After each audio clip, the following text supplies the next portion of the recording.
요한계시록 11장을 묵상하겠습니다. 자, 11장이 후환란의 시작입니다. 뭐 10장으로 봐도 괜찮고요. 그것은 뭐 그렇게 큰 차이는 아니고요. 저는 이제 11장, 12장, 13장을 묶으려고 해서 10장보다 11장이라고 이제 표현을 하는데 10장으로 보셔도 됩니다. 자, 후환란이 시작되는데 계시록의 후환란 시작은 그 11장에 거룩한 성을 42살 동안 짓밟으리라 라는 그 표현에서 그 거룩한 성 그 상황이 예수님께서 말씀하신 예루살렘의 군대에 에워싸이는 바로 그때이기 때문에 그 시점이 같습니다. 그래서 두 표현이 같은 시점이라고 말을 하고 있고요.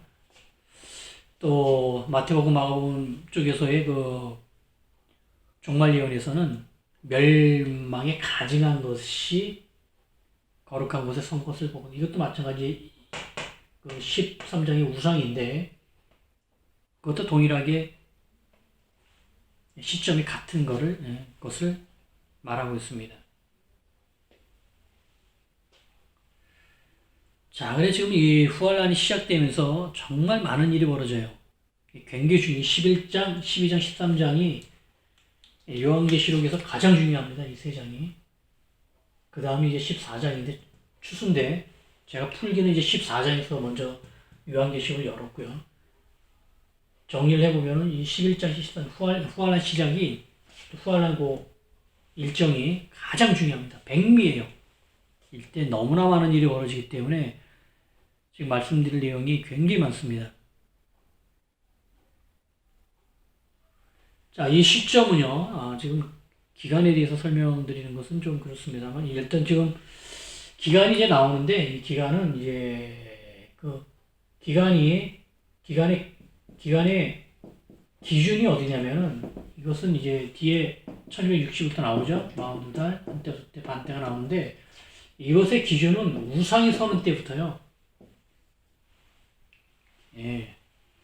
우상이 서는 그 날부터 계산한 겁니다. 요거를 기억해 주세요. 세계 제국이 쓴 날부터도 아닙니다. 666이 시행되는 날부터도 아니에요. 우상이 쓰는 날부터 이 날짜를 계산합니다. 이걸 기억하시고요.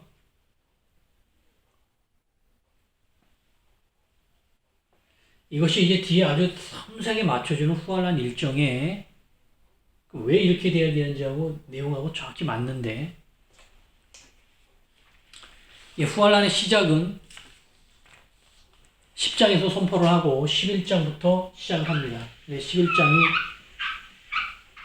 두 증인이에요. 11장이 이 두 증인으로 시작을 합니다. 10장에서 예언을 얘기하기 때문에 선지자의 글, 하나님의 비밀, 그 선지자, 그 예언의 두루마리를 먹으라.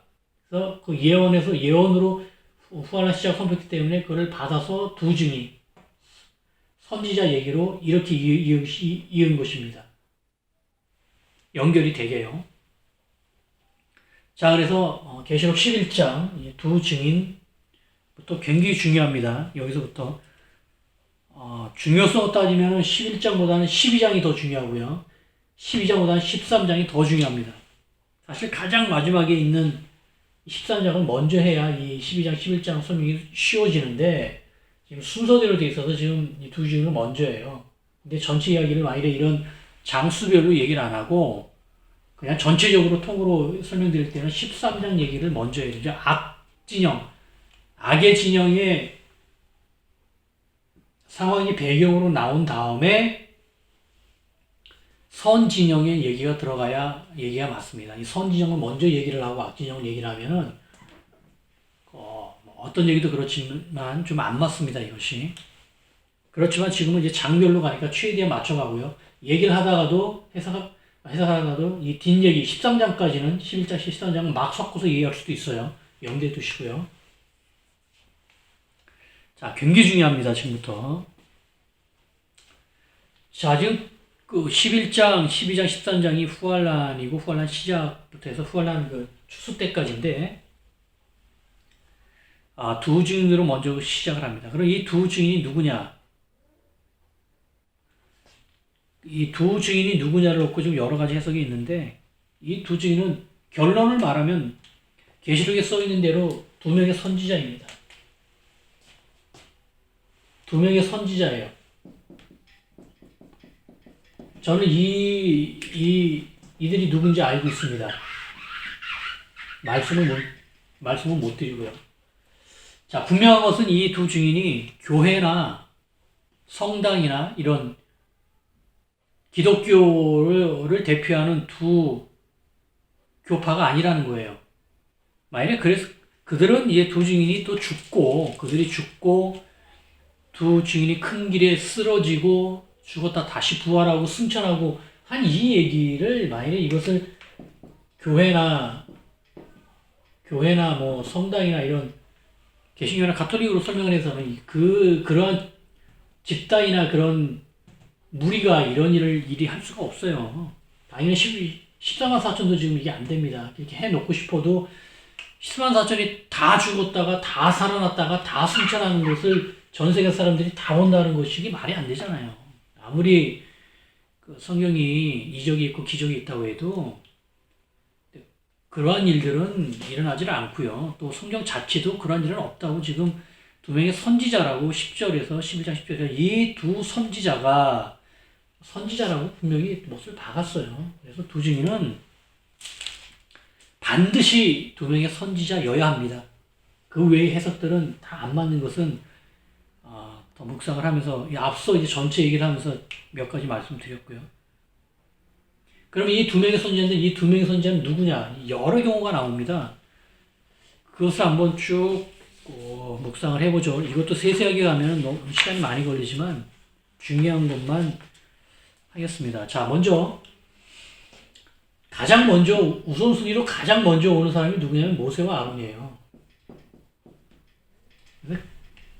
제일 먼저 떠오르는 그 인물입니다. 그렇다고 이때 모세와 아론이 다시 태어나가지고 지금 모세와 아론이 준비해가지고 이들이 지금 승천해서 지금 하늘나라가 있는데 이들이 지금 다시 또 육신의 생명을 받아가지고 누구 부모 밑에서 태어나서 이들이 지금 해서 모세와 아론이 지금 이 뜻이 아니라는 거죠.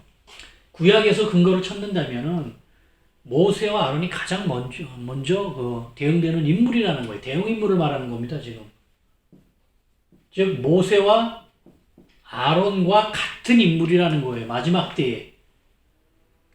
이들은 일단 두 명이고 또 모세와 아론이 그 모세오경을 통해서 했던 그 모든 역사가 사실 너무나 그 7년 대한에 일정하고 영적 의미나 혼적 의미나 육적 의미나 일치하거든요. 그렇죠? 이들이 했던 그 사역이나 이들의 어떤 의미들이 이 두 명이 요한계시록 11장에서 말한 그 두 명의 두 증인이 하는 그 일하고 사역하고 또 마지막 승천까지 너무 비슷한 거예요. 지금 두 증인이 마지막 때 승천을 하는데 죽었다가 부활해서 승천을 하는데 아론은 모르겠지만 모세가 승천했다는 얘기는 외경에 있잖아요.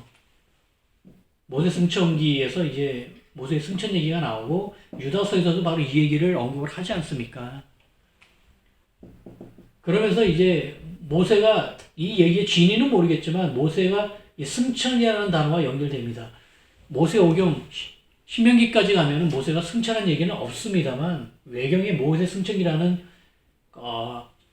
정경 밑에 있는 책에서 이 책이 있고 이 책 내용을 또 성경의 마지막 계시록 직전 책인 유다서에서 언급을 하기 때문에 이 얘기는 모세라는 인물과 승천이라는 내용을 연결을 시키는 거예요. 근데 이 두 내용은 두 증인이 승천과 승천이라는 의미로 또 만납니다. 그래 가장 유력한 대상이 되는 거예요. 그렇죠?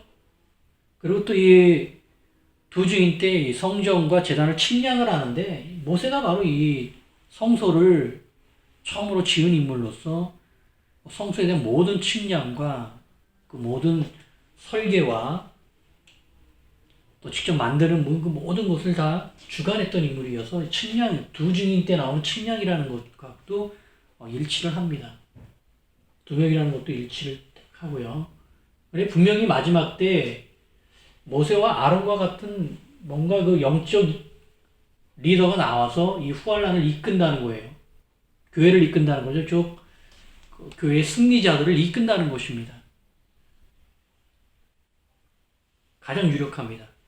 둘째는 그 여호수아와 갈렙입니다. 이 인물도 두 명이고 바로 이 모세와 아론의 그 다음 때죠. 이때 뒤에 이제 여러 구조와 대응 관계를 찾으면 이 두 인물과 결국 같은 역할, 같은 길에 있다는 걸 알게 되는데 그것까지는 지금 설명드릴 수 없고 다만 시점은 좀 틀립니다. 대응 시점은 이제 이들은 출애굽, 민족을 이끌어서 출애굽을 하면서 광야를 지나서 약속의 땅 앞까지 인도를 한 두 명이고 이 두 명은 같이 동행을 합니다만 그 뒤에 이들을 모세와 아론을 이어받아서 약속의 땅까지 들어간 두 인물이에요. 그래서 약간의 그 시점에 의해서 대응 관계에 의해서 차이는 있습니다만 역할은 거의 비슷해서 여호수아 갈렙이 아주 그 다음으로 유력한 그 대응 인물로 나옵니다. 물론 이것도 여호수 갈렙이 지금 다시 육신으로 예수님처럼 육신으로 와가지고 지금 이렇게 해서 이 위치에 있는다는 것은 아닙니다. 대응 관계로 인물을 찾는 거예요. 그리고 뭐 쉽게 볼 수 있는 것은 엘리야와 엘리사가 얘기했죠. 엘리야와 엘리사는 이제 스승과 제자 사이여서 엘리사인데요. 예. 스승과 제자로 당연히 동시대를 살았기 때문에 두 증인의 의미로 완전히 맞지는 않습니다만 많이 대응됩니다. 엘리야가 승천을 했고요. 물론 엘리야는 사망과 부활을 거쳐서 승천한 것이 아니라 그냥 산채로 승천을 해서 두 증인과 좀 성격이 틀립니다만 이 1번과 2번 모세와 아론과 여호수아 갈렙보다 그렇게 일치하진 않습니다만 어느 정도 가능성이 있고요. 다음은 그 예레미야와 에스겔이 있습니다. 예레미야와 에스겔의 공통점, 두 증인과 연결된 공통점은 무엇이냐면 남유다 멸망이에요. 이 두 명의 선지자는 정확하게 남유다 멸망 때 생겨났던 대표 두 명의 예언자입니다. 한 명은 예레미야는 예루살렘에서 남유다 멸망을 보고 겪고요. 에스겔은 그보다 먼저 멸망하기 전에 먼저 북쪽으로 끌려가서 거기서 멸망 소식을 들으면서 멸망 예언을 하면서 마지막에 환상성전까지 약속의 예언을 선민에게 전하죠. 그래서 이 두 명의 그 선지자는 남유다 멸망이라는 그 요소에서 두 증인의 역할을 합니다. 다음에는 에스겔과 다니엘이 있어요.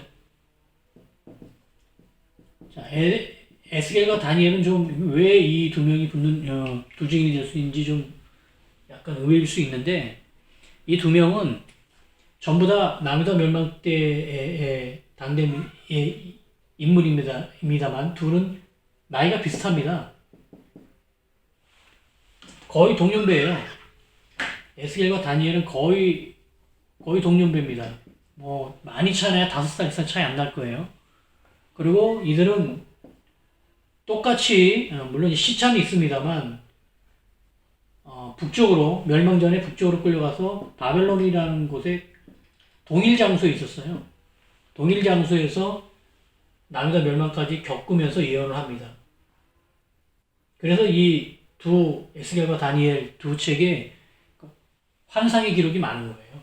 그건 예전에 지형의 비밀을 설명해서 왜 그런지 한번 말씀을 드린 적이 있는데 바벨론이라는 그 북쪽으로 올라간 예언자이기 때문에 그렇습니다. 자, 이러한 형식으로 이 둘도 두 증인과 어느 정도 대응 내용을 갖고 있어요.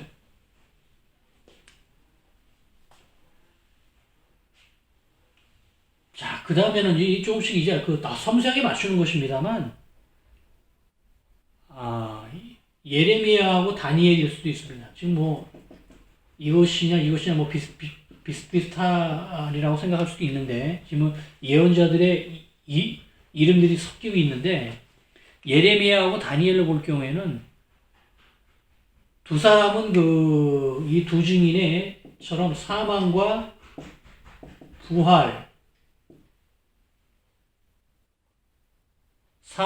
부활에서 일치합니다. 물론 승천까지는 일치하지 않습니다. 승천의 내용은 다니엘만 품고 있어요. 예레미야는 승천까지는 내용을 품지 않습니다. 뒤에 대응관계를 쭉 풀면서 섬세하게 나올 텐데, 요 두 부분까지 보면은 예레미야, 다니엘이 같은 남유다 멸망 때의 두 증인이에요. 이 두 증인이라는 것이 뭐예요? 증인이 지금 멸망의 증인입니다. 증거가 되는 거예요. 지금 이 두 증인도 7년 대한난 후활날의 증인이에요. 그냥 증인이라는 그 용어를 붙인 게 아니면 지금 어떤 거대한 사건에 지금 증인으로 좀 와 있는 거예요. 지금 두 명 이상이 증인이 돼야 되기 때문에 이 두 명이 예 그렇습니다. 그러면은 결정할 수 있는 근거가 나오는 것입니다. 그것 때문에 지금 와 있는 거예요. 근데 이들이 지금 전부 다 남유다 멸망이라는 거대한 사건, 이게 남유다 멸망이 7천년의 한 가운데 아닙니까? 제가 거듭 7천년을 강조하고 하는데 이건 강조해도 전혀 부족하지 않아요. 이쯤에서 발생한 남유다 멸망이 바로 이 7천년의 정확히 절반인 3,500년에서 28년, 3,528년에 발생합니다. BC 586년이에요. 7천년의 정확한 중간 사건이 무엇이냐면 남유다 멸망이에요. 이것이. 이 7천년 이것이 엄청나게 상상할 수 없이 정교하게 맞춰져 있다는 걸 다시 여러 각도에서 다시 보고 음미해 볼수록 놀랍습니다. 어떻게 이렇게 맞춰져 있는지, 이건 이 숫자까지 나중에 다 맞춰져 버려요. 자, 충분히 그럴 수 있죠. 그렇지만 이제 모세와 아론이나 여호수아 갈렙보다는 이제 점점 의미가 그렇게 아주 딱 붙지는 않습니다. 조금씩 멀어지는 감은 있습니다만, 이제 에녹과 엘리야일 수도 있습니다. 이 두 인물은 이제 승천이라는 것으로 죽음을 보지 않은 승천이죠. 그냥 승천으로만 보면 두 증인과 일치합니다. 그리고 예레미야와 모세일 수도 있어요. 이거는 이제 두 증인의 사역 내용, 11장 안에 들어가 있죠. 5절, 6절에 들어가 있는데, 그들이 이 두 증인이 하는 사역의 내용을 보면은 예레미야와 모세의 모세의 그 능력, 이적 행한 것이 많이 들어가 있습니다. 이적으로 보면 이제 이러한 인물들하고 만나고요. 신약으로 보면 베드로하고 요한이 가장 유력하죠. 자, 지금 이렇게 많은 누군지에 대한 해석이 나오는데, 실제 이들의 이름이 무엇이고 누구냐는 것은 알 수 없는 것이고요. 다만 이렇게 관련된 구약의 선례, 신약의 선례를 봐서 이러한 인물들, 선지자들이 했던 그러한 사역을 마지막 때 두 증인이 나타나서 후활란 전체의 개신교회를 끌고 가면서 순교의 대역사와 그 영적 전쟁을 끌고 가면서 후활란 전체의 선한 측, 교회의 측, 하나님의 측, 백성들, 하나님 군대를 끌고 가는 두 인도자입니다. 그건 분명합니다. 그래, 두 증인이 이러한 성격, 누군지 모르겠지만 분명히 이런 유사한, 어떤 계열로 만날지 모르겠지만 거의 동급의 구약의 예언자, 신약의 베드로와 요한의 동급의 사역을 분명히 이 7년 대한날에서 후활란에 하거든요. 이들이 전환란에 나오지 않는다는 것을 주의하셔야 합니다. 물론 이제 이들이 전환란 동안 완전히 없어졌다 후활란이 갑자기 태어난 건 아니에요. 물론 전환란 그 앞에도 이들이 어떻게 시작을 해서 준비되고 있는지가 이게 말씀 안에 들어가 있습니다. 그건 뒤에 이제 마저 설명을 드릴 것이고, 이들의 본격적인 시작이 여기라는 거예요. 후환의 시작이라는 것입니다. 두 증인이. 그리고 이들이 후환의 시작에 와야 되는 절대적인 이유들이 계속 있습니다. 천천히 묵상하고요. 그래, 이 두 명의 형태들이 이제 구약에도 종종 나오죠. 자, 이 두 명은 지금 왜 이 앞에 좀 잠깐 말씀드렸지만 이게 증인인데 이게 왜 두 명이냐 그러면 첫째가 증인이 성립되려면은 두 명이나 세 명이에요. 즉, 두 명 이상입니다. 두 명 이상이 돼야 그 두 명의 얘기가 같아야 증거가 되는 거예요. 그래, 증인이 되려면 한 명으로는 성립이 안 됩니다. 신명기 19장 15절이죠. 두 증인 이상으로만 증거를 세울 수 있다는 거예요. 그래, 이 두 증인이 두 명이 됐던 이유는 증인에 대한, 증거에 대한 최소 종족수를 좀 맞춘 것입니다. 이 두 명이 합의를 하는 것이 아니라 이 증거를 하는 거예요. 각자 7년 대한난이 이렇게 됐다. 그리고 후알란이 이렇게 됐다. 특히 후알란이 이렇게 됐다고 누구한테 증거를 하겠어요? 증거를 누구한테 합니까? 재판장한테 하죠. 재판장이 누구예요? 예수님이잖아요. 신보자 심판주가 누굽니까?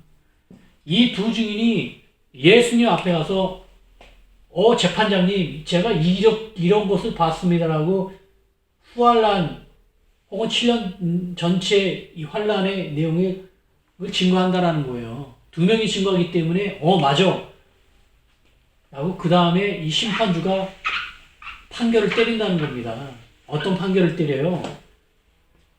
재림이라는 판결을 때리죠. 할렐루야. 아멘.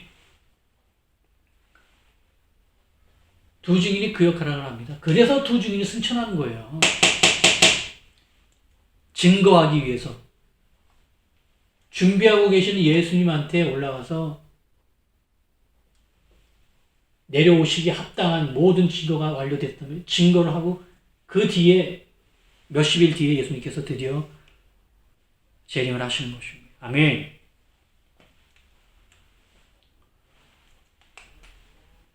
자, 증인이 두 명이 돼야 되는 또 하나의 이유가 있어요. 이것이 두 증인이 증거하는 것이 지금 재림이기 때문에 그렇습니다.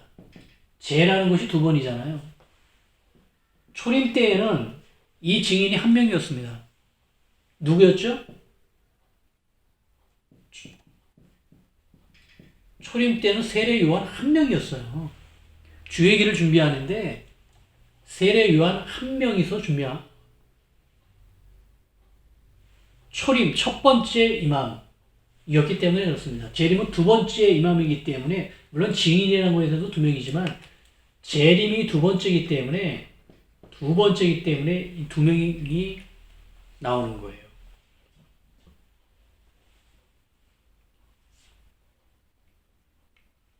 또한 이 두 증인은 초림 때의 세례 요한과 약간 성격이 틀립니다. 물론 뭐 시점도 틀리고 의미도 완전히 틀립니다만 세례 요한은 이제 예수님께서 공생애를 시작하시면서 얼마 안 돼서 바로 목베어 죽습니다. 그런데 이 두 증인은 끝까지 3년 반이라는 이 후환란 기간, 이 기간은 곧 예수님의 공생의 기간이에요. 지금 이게 다 맞춰져 있는데 동일한 공생 기간을 다 땅에서 보냅니다. 세례 요한은 왜 빨리 목 베는 그 순교를 통해서 세상을 떠나는 반면에 두 증인은 끝까지 가느냐면 이때는 초림 때여서 예수님이 지상에 계셨어요. 그리고 공생애를 시작하셔야 되는 시작하시고 얼마 이후 남은 예정된 공생애를 이루셔야 되기 때문에 지상에 지금 세례 요한과 예수님이 같이 계시면 충돌이 일어납니다. 그래 그 충돌 현상이 요한복음 그 시작 쪽에 1장에 나오죠. 세례 요한의 제자냐 예수님의 제자냐 약간의 혼동이 있습니다. 그래 바로 세례 요한이 그 자리를 비워줘야 됩니다. 그런데 재림 때는 예수께서 후환란 다 지날 때까지 7년 대한년 내내 땅에 안 계셔요. 하늘의 군대를 지금 준비시키시고 천군과 대기하고 계십니다. 그래, 이때는 두 증인이 3년 반을 다 채워야 돼요. 예수님께서 안 계시니까 땅에. 그래, 땅에 계속 마지막까지 사역을 하는 것입니다. 차이가 있는 거예요. 그게 초림과 재림의 차이인데 지금 거기에 맞춰서 두 증인이 위치하고 배정이 된 것입니다.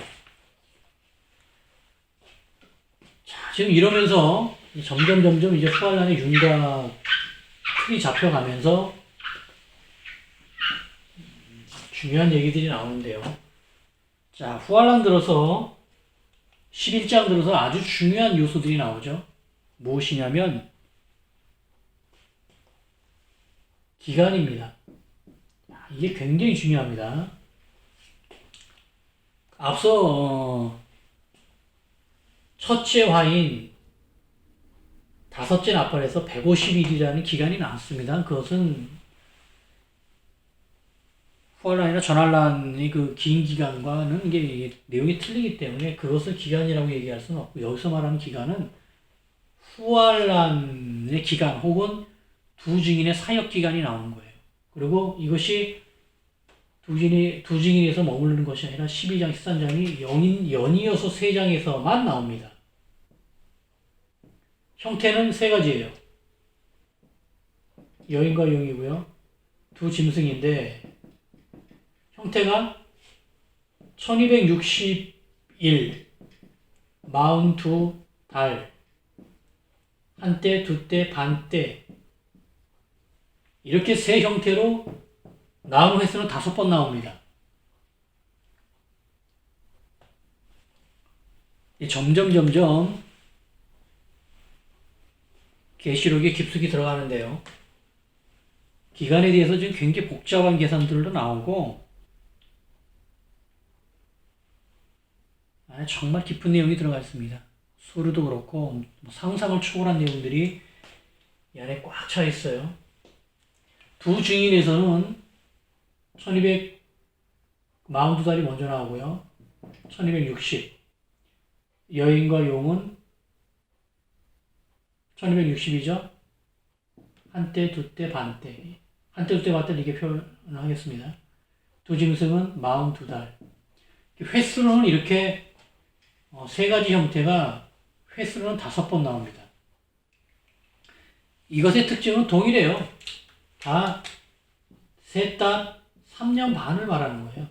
3년 반이라는 표현을 일로 매일 일로 표현하느냐, 월로 표현하느냐, 해로 떼는 거 해죠. 몇 년. 때로 표현하느냐. 그 차이밖에 없어요. 여하튼 3년 반, 후환란 기간, 혹 이 후환란을 이루는 그 세 주제의 내용이 3년 반이라는 것을 알리고 있습니다. 그런데 이 안에 너무나 중요한 내용들이 포함되어 있어요.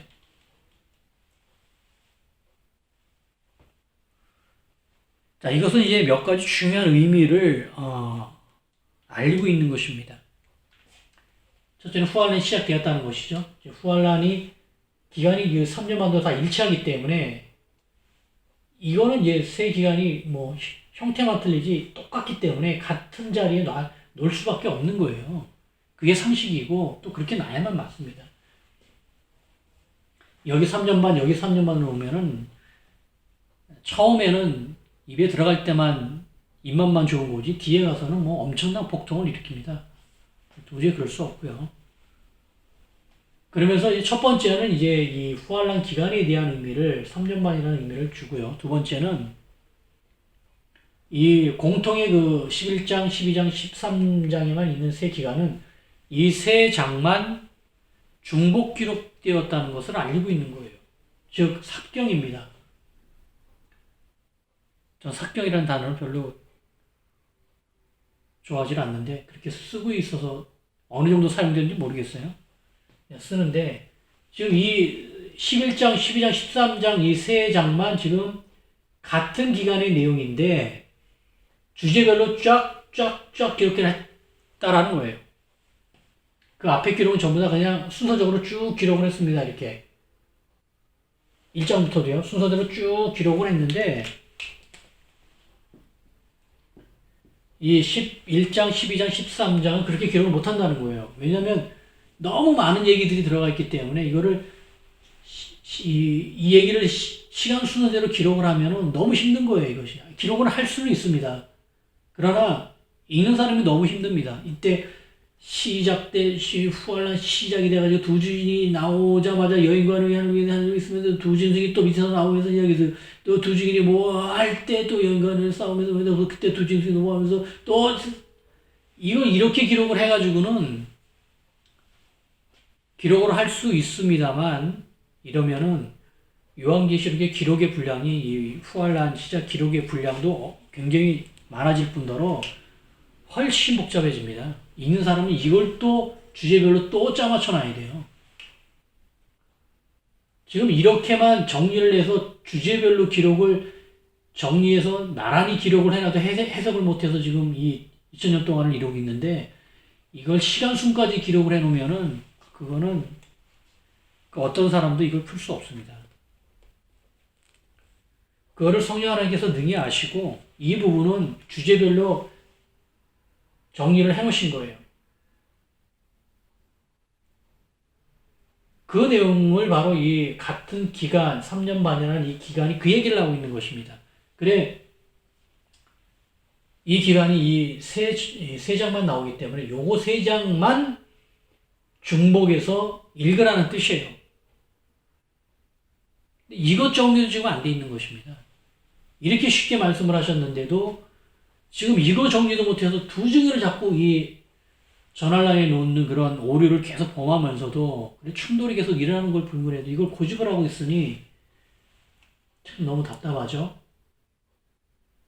사실 이게 굉장히 쉽게 써준 거예요. 정말 이렇게 내가 같은 기간으로 세 개를 놓으면 이거를 같은 위치에 놓겠지? 라고 사도 요한도 그냥 되게 쉽게 놓고 써는 건데 뒤에 후대 사람은 이렇게 읽질 않는다는 거예요. 물론 여러 표현 안에서 그런 미혹의 그 여지들을 성령 하나님께서 계속 만드십니다. 말씀 안에.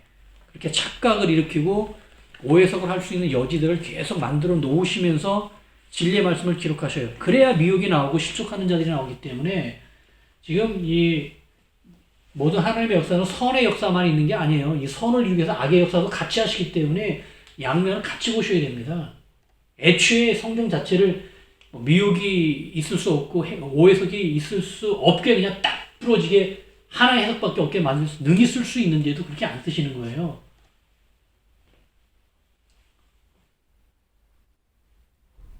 자, 이러면서 지금 두 가지 큰 의미가 제시가 됐어요.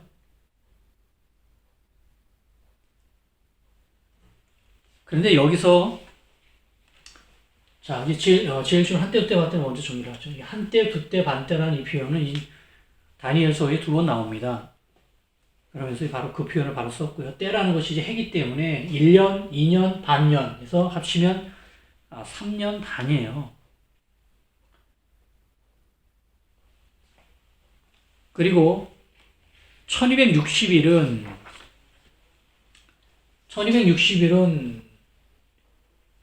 42달을 먼저 하죠. 42달은 이제 그 외의 책이 없습니다. 에스겔이나 다니엘서나 보면 뭐 42달에 대한 내용은 없어요. 그래서 이 42달이라는 이 내용은 요한계시록에만 나옵니다. 그리고 남은 1260일은 이 내용은 똑같은 내용은 아닙니다만 비슷한 내용이 다니엘서에 나옵니다. 그런데 이 내용이 좀 바뀌어 있어요. 다니엘서에는 7년 대환난에 관련된 기간이 세 가지가 나옵니다. 처음이 이제 2300주야고요. 다음이 1291, 1335일 순서적으로 이렇게 나옵니다. 이렇게 나와요. 이렇게 세 가지가 나옵니다. 그런데 또 요한계시록에는 반대로요. 이 세 날짜가 정확하게 하나도 안 나와요. 요한계시록 요거만 나오는데 1260이라고 가까운 것은 1290이래요. 1435는 더 멀어집니다. 이 두 차이는 30일 차이고요. 이 두 차이는 75일 차이예요. 자, 지금 이거를 지금 못 풀어가지고 이것을 못 풀어서 지금 이 두 증인 놓는 이거보다 더 지금 혼란스러운 게 지금 기간 문제인데 물려 있습니다만요. 자, 이 문제는 제가 분명히 다 풀었다는 것만 말씀드리고 지금 여기서는 이거는 뒤에 성경 전체로 맞춰보면서 다니엘서 12장 가서 이 두 기간이 나오는 그 12장에서 아주 상세하게 기간에 대해서 한 10동영상 이상 기간에 대한 묵상이 굉장히 많이 나오는 이게 굉장히 복잡해요. 책력이기 때문에 책력은 끝이 없습니다. 책력은 딱 맞는 최종 결론이 나오지 않게 이렇게 되어 있기 때문에 그렇게 하나님께서 해와 달과 별의 주기를 만드셨기 때문에 결론이 안 나와서 세분하면 끝도 없이 나와요, 이거는. 그래, 아주 쉽게 생각하면 첫 단계에서 바로 딱 끝나버리고 한 발 더 들어가고 더 그러면 한없이 들어가게 되니까 다니엘서 12장 할 때 전체적으로 기간에 대해서 그때 끝장을 볼 것입니다. 자, 지금은 이거의 관계성을 묵상하셔야 되는 거예요. 제가 무엇이라고 답은 딱 드리지 않겠으니까 왜 다니엘은 이렇게 세 기간을 말했는데 왜 요한계시록 와가지고 이렇게 바뀌었는가? 이거의 그 답을 찾는 게 굉장히 중요한 열쇠입니다. 이거의 답을 못 찾으면은 기간에서 또 엄청난 혼란이 와서 굉장한 혼미가 또 왔다 갔다 해요. 자, 이거 조심하시고요. 이것도 기대하시고요. 자, 이렇게 되면서 3년 반이 이게 지금 서로 안 맞는 얘기를 하는 것이 아니라 뭔가 아주 깊은 얘기를 하고 있다는 걸 감지하셔야 되는 거예요. 성경이 이거를 맞출 줄 몰라가지고 못 맞췄겠느냐고요. 그걸 한번 생각해 보십시오. 사도 요한이 다니엘에 쓴 1290을 몰랐을까요? 알고 있었어요. 그러나 성령께서 쓰라고 하니까 1260일을 쓴 겁니다. 지금 30일 차이니까 한 달 차이가 나는 건데 이거 사도 요한이 이거를 다 이해를 했는지 안 했는지 모르겠어요. 이것까지 다 이해를 하고 썼는지 이해를 하지 못했는지 모르겠지만 제 생각에는 이해를 못했습니다. 이걸 다 해석을 해서 이걸 쓴 것이 아니라 그냥 성령께서 감동을 주시니까 쓴 거는 맞아요. 이 내용은 정확히 몰랐다고 저는 생각을 하는데 여하튼 그렇다고 해서 성경에 오류가 있는 게 아니라는 거예요. 뭔가 이게 안 맞으면은 이거 1260을 1290이라고 쓴 게 뭐가 힘듭니까? 이 잉크값이 더 들어요. 뭐 힘이 더 듭니까? 아무것도 없어요. 그냥 뒤에 사람도 후대 필사하는 사람도 슬쩍 바꾸면 얼마든지 바꿀 수 있습니다. 저는 그게 더 놀라운 거예요. 사도 요한이 원본을 이렇게 계속 썼다고 해도 뒤에 후대에 교부나 누가 다니엘서에 1290 나왔으니까 이거 사도 요한이 잘못 썼네 하고 육자를 구자로 슬쩍 바꾸면 된단 말이에요. 그런데 그렇게 못 바꿉니다. 성령께서 그렇게 바꾸도록 역사를 안 해요. 그래 이 뒤에 필사자들도 1290이 1260이 된 거 이거 뻔히 알면서도 지금까지 이 기록이 그대로 남아서 우리까지 온 거예요. 그게 놀라운 역사죠. 이게 바꿔주면 절대 안 됩니다. 이게 정말 성경의 비밀이에요. 이게 정말 하나님의 역사하심을 보는 것입니다. 그냥 우리가 생각하는 정도의 하나님의 역사하심이 아니라는 거예요. 우리 하나님의 역사하심은 우리 인간 피조물의 상상을 뛰어넘기 때문에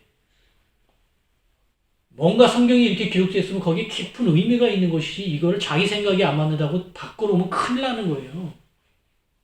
그럼 말씀을 바꾸는 거고 성령을 모독하는 것입니다. 지금 그런 일이 신학계에도 비일비재하고 말씀을 다루는 주의 종들에게도 이 말씀 변개가 지금 비일비재해요. 굉장히 좀 심각한 문제. 그러니까 계시록이 안 풀리고 종말론이 안 풀렸던 거예요. 자, 이 부분을 유념하시고요.